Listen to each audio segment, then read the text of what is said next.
How's it going, guys? Eddie Hates Persona here. Purse owners just piss me off. Moving on from the dumb jokes, I have finally beaten Persona 1. Kind of. I beat the Seebeck route. I still have to play Snow Queen Quest, but I thought it would be worth making a video on Seebeck now and then one on Snow Queen Quest later.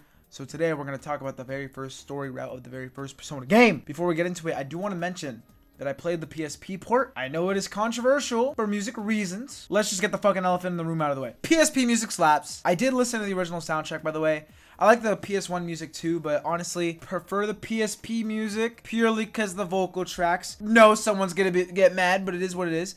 However, the PS1 version does have its fair share of bangers, and a lot of the OST beats out the PSP version in terms of the non-vocal tracks, although there are still a few PSP ones that are really good in terms of the non-vocal tracks, of course. Obviously, I can't compare vocal tracks because what Aria of the Soul and then all of these other ones in PSP, like obviously back then they weren't doing vocal tracks like that, so I'm not, that would be unfair to compare because like I said, my favorite parts of the PSP is the fact that the vocal tracks exist. That's kind of why I gravitated towards more, because honestly, if it's normal video game music, as much as I might like it in game, realistically I'm not going to listen to most of these tracks outside of the game, although Persona is one of those cases where I really like the vocal tracks and will listen to them as actual songs. So that's pretty much my whole reasoning with preferring the PSP OST, because I'll actually listen to it. I will also say, voice at the end of the game went absolutely fucking bananas. More on that later when I talk about the end of the game. I'm not trying to spoil shit right now. I also saved listening to the Velvet Room remix ending thing till after I beat the Seebeck route, and wow, that is the best aria of the soul in all of Persona for me. Fucking peak. The grandioseness, the with the fucking thing. Oh my goodness, that was crazy.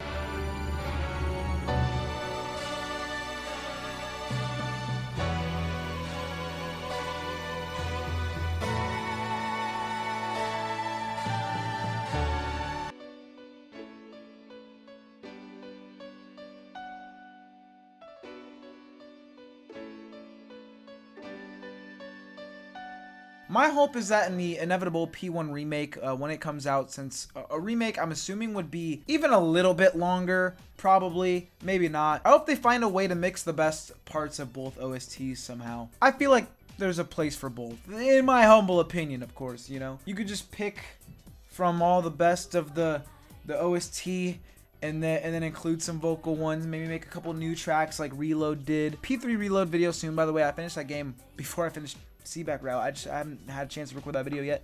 I need to finish the script. But yeah, back to what I was saying. I completely understand the whole, you know, oh, music makes the feeling of the game. It makes the atmosphere. And when you change the music, it changes the atmosphere and how you feel playing the game argument or whatever. But since I haven't played the original version, the PS1 version, it doesn't ruin the game for me. And I know that's probably because I didn't play the original. I admit that. Ignorance is bliss, as they say. I think my main problem is when you look at what motherfuckers say online about the OST, they just absolutely shit on the PSP version and act like it's actually ass, which is just wrong. Like, yeah, the point about the immersion is fine. I get it if it's just not for you. But lying about the actual song quality is crazy. There's no way you're gonna look me dead straight in the face and say that School Days is an ass song. No way you're gonna tell me Bloody Destiny is ass. This shit is an amazing boss theme, man. So yeah, being sad you're missing out on good shit from the OG makes sense to me. Saying that the new shit is shit as actual music just doesn't make sense to me. That's my main point. Disagreeing on atmosphere. Now, at the end of the day, that's just preference to me. I do plan to play the PS1 version, though, to get the OG experience. There's no way in hell I'm playing the English version. However, I do not want to see Blackface Mark. Thank you very much. I will just play the Japanese version. And to pivot back for a bit, I know this isn't how it was for Persona till 3 originally, but nowadays, I and a lot of other people are really in love with the vocal tracks of Persona, and it kind of has, at this point, become the identity of Persona to a lot of people, like part of the soul of the game series. And also my point of, like, unless you're someone who already listens to normal video game OSTs, you know, because most games don't have as many vocal tracks as Persona, from what I've seen. And since a lot of those vocal tracks are good as actual songs, you find people even outside of like your normal video game OST listeners talking about Persona, listening to Persona shit, possibly getting them into it. So even if you want to make a case for the non-vocal OST shit being worse than PSP, like I said, I get, very fair point. At least when you do the remake, please keep the vocal tracks, maybe add some. For better or worse, remake players also won't know about the original music and will find it fine if we're being real. let's be realistic. No one's gonna care that the OG one is missing unless you've already played P1. Those P1 purists will hate it. I get it. I understand. I am sympathizing with you. But it is what it is. PSP is now part of the P1 identity and you can't escape it. Ha ha ha ha. Moving on to the actual story though. This is where we're going to get into spoilers. So if you haven't played the game, please click off.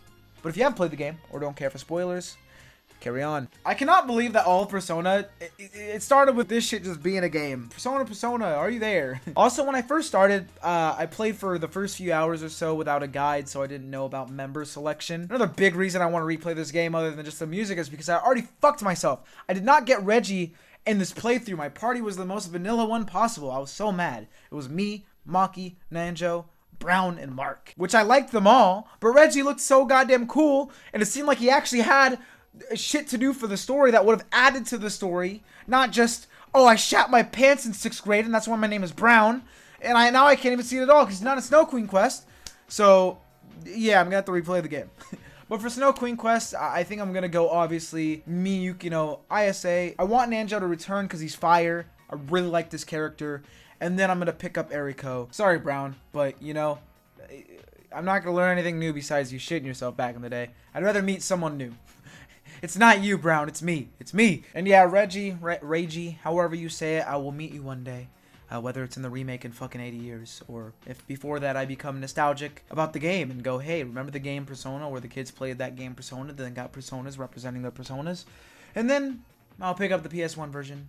Whichever one comes first, honestly, that or the remake. I also fucked up Ultimate Personas, which I'll talk about a bit more later, because that's pretty funny. I was also surprised that we were dealing with alternate dimension stuff in P1 already. I assumed that that was going to be only in 2, but it does kind of make sense because 2 and 1 were so intertwined before they made the games more self-contained entries that they teased the idea here. That was pretty cool, even if the town, from what I understand, didn't actually end up becoming another reality, but more like an idealized version from Maki, right? We'll talk more about that later as well, but I don't want to get too ahead of myself and talk about the ending before the ending. Story for the game is overall way more fulfilling than I expected. I fucking hate Persona fans now because all this time, y'all gaslit me into thinking this game would not be worth playing. It's fucking dog shit. You only gotta play 3 through 5. What the fuck is wrong with y'all, man? There's also people that, outside of the 3 through 5 crowd, have only played 2 and not played 1.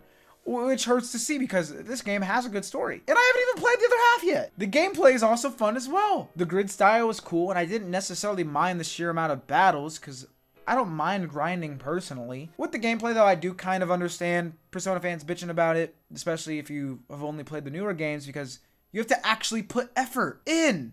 It's not super easy. Although, you know, if it gets a remake, I'm not going to cry if they make it like the rest of Persona. I totally get if you don't like the gameplay in this game, because it's not like, you know, it's a product of its time. It's a product of its time. And while I do enjoy it, it's just because I do kind of enjoy grinding. And when I play the new games, though, that shit is so goddamn smooth that, yeah, it's really like, I'm not going to be mad at you if you don't like the gameplay in this game. But yeah, all the fucking chatter I heard all these years were wrong. P1 is fucking fire. Calling it the worst Persona game makes sense. You know, I get it. But that doesn't necessarily translate to it being a bad Persona game. I don't think there are bad Persona games unless somehow 2 is ass and 4 just gets way worse and it becomes shit at the end of the game, which I don't think is going to happen. Another reason I can't wait for the remake in 80 years is because maybe they'll clean up some of those things, like maybe gameplay. Like they might change it to how 3 through 5 is played. Adding shit like all-out attacks and stuff like that, get rid of the grid style. Although it would be cool if they kept the grid style and just made it newer. But also like other quality of life features in general throughout the whole game. And then maybe people will actually make an opinion on the game after fucking playing it. Because sadly, we all know Persona fans don't play Persona and then talk about Persona. I'm sure half the people who talk shit about P1 didn't even play P1. But let's move on. I have to talk about Philemon. He is that fucking dude. He has so much aura. It is such a shame he's not in the newer games. But I know it'll be explained in P2 probably. Can't wait to see him again in P2 and Snow Queen Quest. After Snow Queen Quest, I'm gonna read the manga. Then make a video on that on the anime channel. So I am really excited because I hear the manga is pretty good. But talking about the actual Seebeck route, Kandori, yeah, let's talk about him. Pretty cool. Kind of a run-of-the-mill villain material. That's why I'm glad he wasn't the final villain, and that instead we got the cool-ass twist to Aki and Pandora and all that, with her being the true final obstacle. It amazes me that even back in the fucking 90s, Persona twists were just as goated as they were all the way up to 5 and all the other games. And speaking of Aki, or should I say Maki's character, Maki's whole character is honestly one of my favorites in all of Persona now. And I don't say that lightly because the series has had plenty of fire-ass characters, and I've only beaten 3 and 5. I'm pretty far into 4, but we'll talk about that when I actually beat it. And I know 2 is going to have good characters too. Of course, all these games that I haven't played yet are going to get videos. But man, she low-key carries hard. Because while I don't think any of the characters are shit, she is actually fucking, like, great. She is amazing. Nanjo, he's, like, he's pretty good compared to the rest of the cast, and the rest are just, like, you know, they're passable. In my opinion, Maki's like actually really good. Main character doesn't count. That's cheating. But I love how her internal issues are represented through external pieces of her you meet on the outside. The twist I mentioned when you beat Kandori and he tells you that, you know, the Maki that's been with us this whole time is the ideal Maki and not just some other universe Maki, and how Aki and Maya are other aspects of her, that was fucking wild. So yeah, to bring up the talent thing as well. I remember thinking a bit at the start of this game, like, if this is an alternate reality thing, am I gonna run into myself and the rest of the party or some shit like that? But like I was saying, I believe at the end it wasn't them going to some alternate dimension, but instead Maki bringing a fake reality to them, right? Correct me if I'm wrong. You know what I just said about meeting yourself is actually ironic because you kind of do in the Elia cavern, however the fuck you say it. But I took that more as confronting yourself and your own actions via judgment from your own soul, more as, you know, meeting yourself physically for real, or another version of yourself. Which, let's fucking talk about it. Man, I fucked up. When I first started the game, didn't have the guide, and it asked me if I wanted to save the nurse, I was feeling extra edgy, and I projected that onto the protag here and said, nah, let's leave her ass. Got every other morality decision right, by the way, because I had the guide. Got every question right, did every action right. But that was enough. The damage was already done. Fucking up one option means you only get 2 out of 5 ultimate personas. I was so disheartened, man. I didn't even feel like grinding for the final battle anymore when I found out most of my party is only going to have regular ass personas. Also, I was only at like level 50. The rest of my characters were a bit higher, like 55, 56 range. I don't know how I fucked up my own leveling. Probably just not using... Well, it wasn't even my persona level. So I don't know if it was not using my persona well enough, or just maybe it was because my formation was wrong and he wasn't getting as much attacks in, because sometimes you either guard if you can't attack or in any way, or use like a healing move or something, so I would just guard. So maybe that's what I fucked up. But my point is, I just gave up everything on all that and fought the final battle. I was trying to finish. I was so fucking close. I could taste it. So why bother grinding? Am I right? 2.5 hours later, I beat the fucking game. I should have just grinded. That shit would have been done in 30 minutes. Let's back up a bit, though. I do think the final battle was lit as hell. Obviously, story-wise, the dialogue and the concept of Pandora, it was really cool. You know, Pandora's box, all that shit. Really cool. Really nice. And after, you know, all this shit with Maki, it just hits so hard. Being the final villain, Pandora, I guess Pandora being essentially another one of those, you know, Maki pieces or whatever. That was really, really nice. And then the actual gameplay, like the different stages, I thought were cool. And strategic wise, like, even though it was a shit battle for me because it took so goddamn long, in terms of actual concept, I really like how it forces you to do melee or gun weapons, and then, okay, no, we gotta switch to these, and then you gotta try and time it for when she does this, and switches, because, you know, magic attacks, she'll absorb them all of a sudden, all this stuff, and then having to conserve SP. I just started letting people die and reviving them because it brought back SP. That was genius. It took me an hour to figure that out. Yeah, I was so goddamn under-leveled, and I kind of had it coming at me, so I can't even be mad. I will say, the gratification of finally beating her and realizing, oh shit, she figured it away, the battle's fucking over. I flipped the fuck out. I had gotten to a point where it felt like I would never beat her. It literally did all of like the 2.5 hours or whatever, and then the next day I played it for 15 minutes and then beat her. So that's how close I was. But I just thought I wasn't gonna beat it anytime soon. But yeah, I went fucking bananas, man. The ending was really bittersweet, man. The final goodbye to the ideal Maki and her saying she loves the protagonist and all that, and then just all the final scenes playing out. And then I love how this game has one of those like where are they now things, like at the end of movies, like he went on to do this, so he went on and died. I thought that was really nice, and I like that they're all unsung heroes. I don't know why, but stories like that hit for me, where, you know, you do all this and get no recognition, nothing out of it, except for the satisfaction of knowing you did the right thing, maybe? I don't know. Like, I guess it'd be cool to know you saved the world, even if no one does. And then, when it finally got to the main character and it said, as for his fate, that's for you to decide. That is the hardest fucking bar of all time, I will not lie. When I finished the game, these are my character rankings. I wrote these right after finishing. Warning, this is not great, but my rankings as of now are Maki, Nanjo, Mark, Kandori, Chisato, Yosuke, Reiji, and then Brown. Reiji doesn't really count. But off of what I've seen of him, I think we can put him above Brown. I'm sure he'd be way higher if I actually fucking played with him. But yeah, then the rest of the characters. Because I fucked up on the characters, as you already know.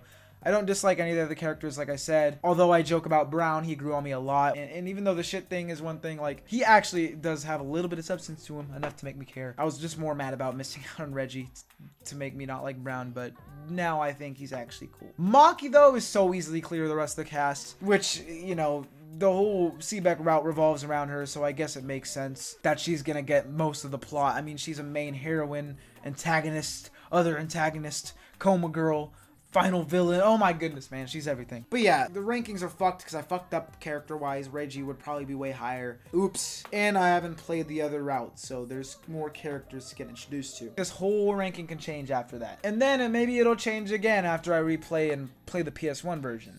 So once again, I am sorry for fucking up and not following the guide. Snow Queen Quest video should happen very soon. I know it's a lot shorter.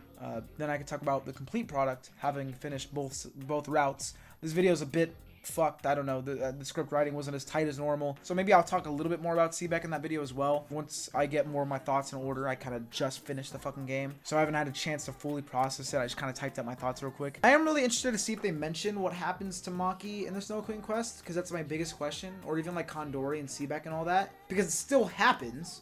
I know, like, canonically both happen together, because that's what I hear is, like, how it's mentioned in P2. Or the Snow Queen happens before main route, but specifically in the route, if you self-contain it, what happens to Seebeck and all that, I don't know. That's what I kind of want to know if they mention it at all, but we'll have to see. And I literally know nothing about how that story goes, besides, like, you're in the school for all of it. That's all I know. There's towers or something. So yeah, W Game Man, Persona 1 Seebeck route was a great experience. Would recommend, even if you're hesitant, even if the gameplay isn't your style, I think the story is worth it. That's really all I gotta say. Have a wonderful day and peace the fuck out. I love Persona. Bye.